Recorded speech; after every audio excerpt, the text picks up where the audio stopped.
Hey guys, what's going on?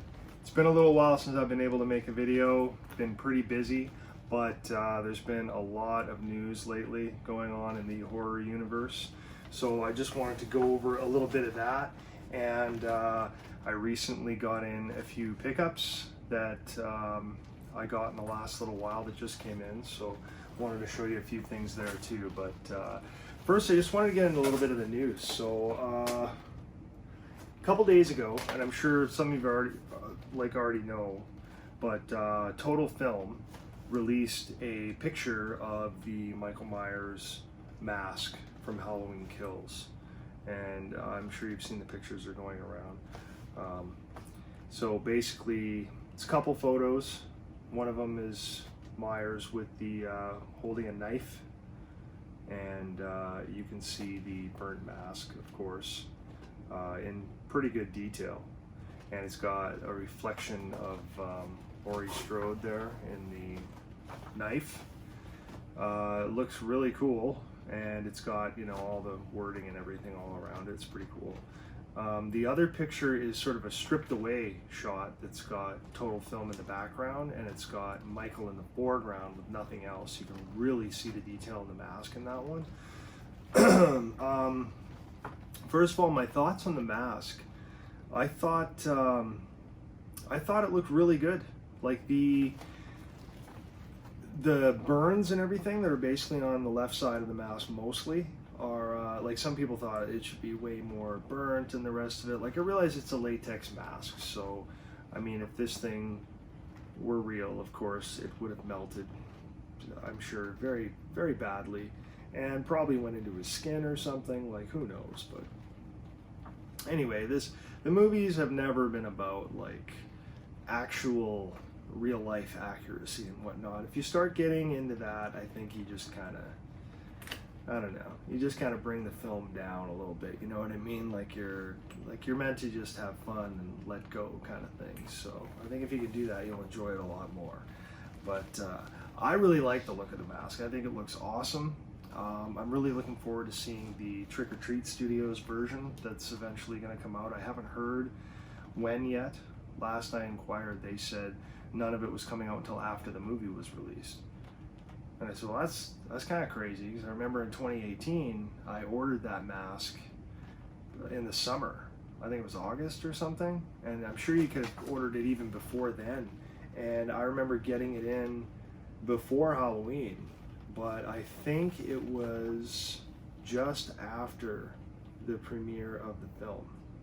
So they were definitely out well before the movie was released. So I'm not sure if Tots is still doing that or not, but when I basically responded with that, they came back and said, well, yeah, we're really not sure exactly what's going to happen yet. I mean, they said that definitely could happen where it is out ahead of time again, but it sounded like they weren't really sure either. But I'm looking forward to getting a copy of that when it is finally available and getting a rehaul again. I'll probably ask Remy to do it again at Rem's App Studios, who did my 2018 over here. Really happy with his work, as you are aware. But yeah, I really like it. If you haven't seen it, yeah, I mean, I got the pictures going here of those masks. So yeah, I don't know. Let me know your thoughts on it. What do you think of the mask? I think it looks great. I don't know. I just thought they did a really cool job with that.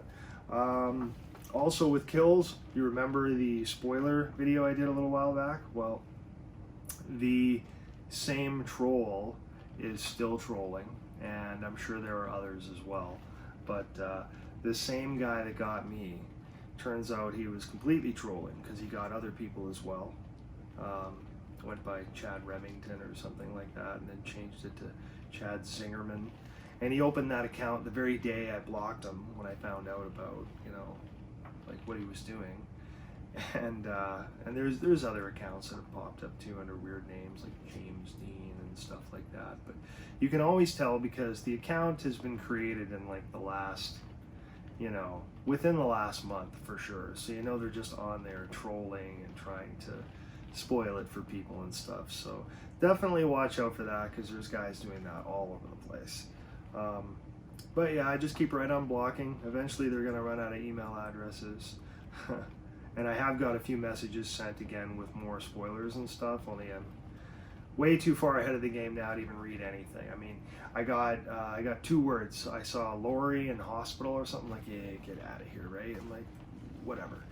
So yeah, just keep right on blocking with regards to that. But watch yourself, because there's a ton of spoilers out there, and you know it's only going to get worse by the time September 8th hits and the world premiere happens for the cast and the few people who were invited to review the film, because I'm sure there will be some. Anyway, yeah, lots of spoilers out there, so still watch out for that crap. Other stuff recently, there was, you may have heard about Tony Moran sitting down with Danielle Harris for an interview.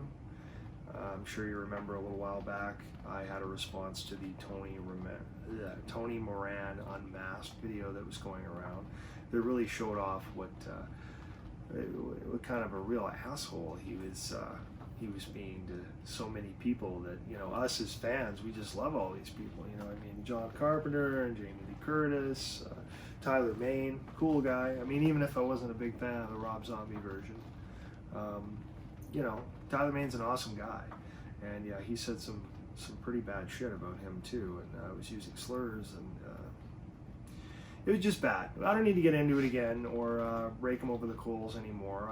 I still kind of feel that way about Tony in general, because I think that's the kind of person he is. But on the other hand, though, when he sat down with Danielle, you know, he did apologize. So I mean, that's a step in the right direction.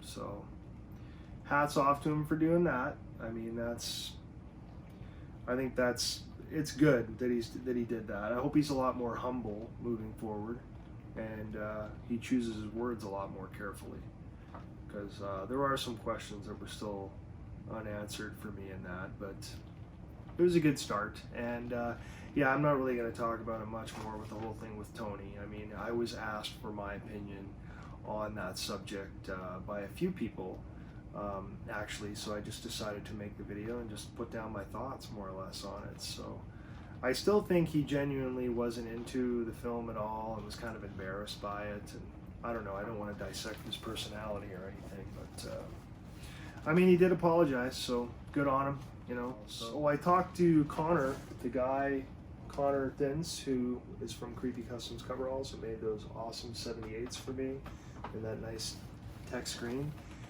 He said he would absolutely exchange for a 48 for me, so one size smaller that should fit just perfectly, because the 50s aren't bad. They're a little big though. They are a little big, but I could totally live with them and make them work just fine. But he offered, and I thought, well, geez, if I just cover the shipping, you know, he'll trade them up for me, and so that's awesome. So I'm probably going to work on that this weekend, getting them back out to him, and I'll show you what they look like when those do come in. But for now, they're still hanging here, tag on.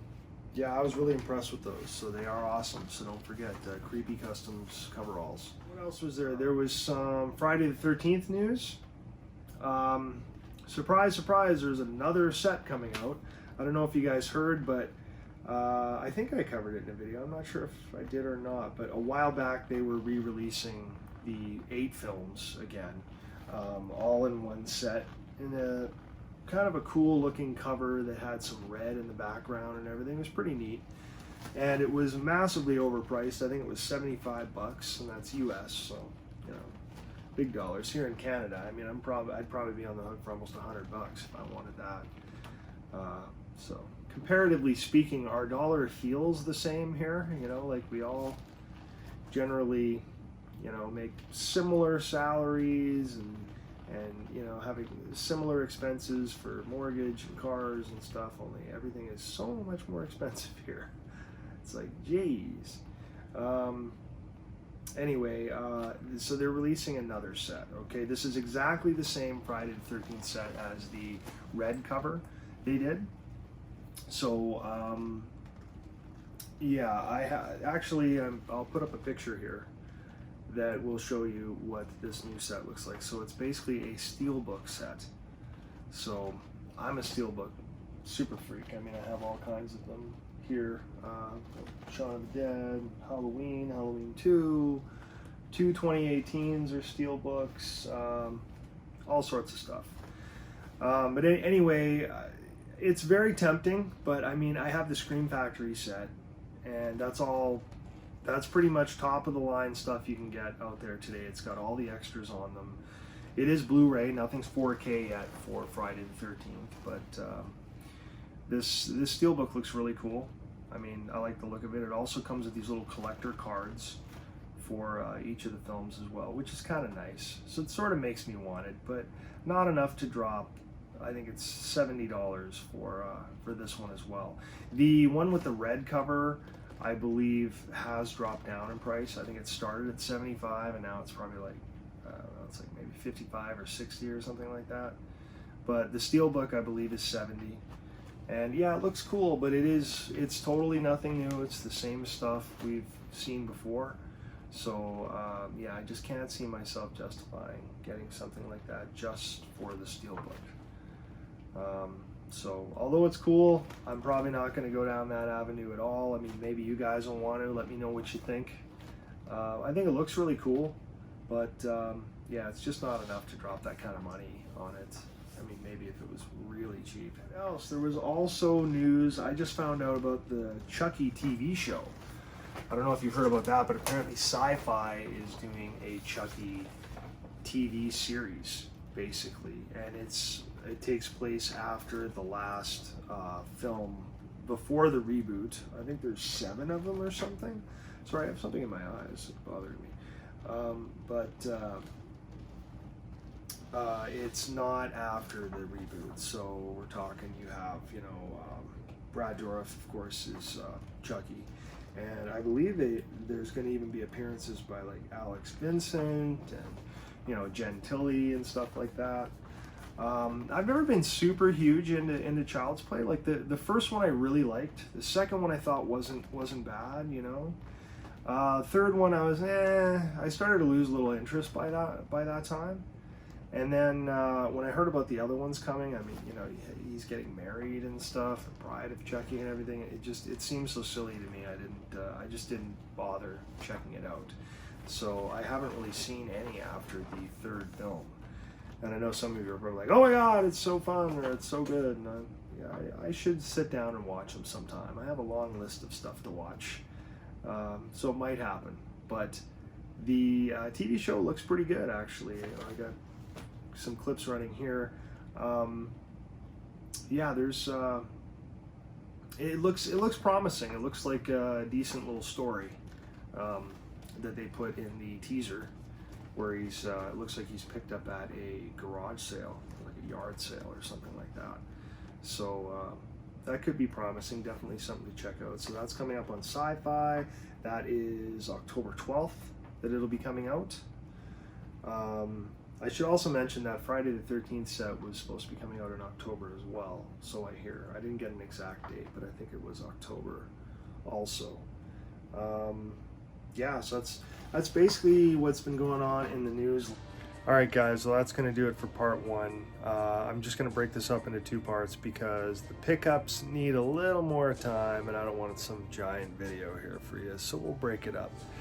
Definitely check out the pickups in this next video, though. Awesome. Catch you later, guys.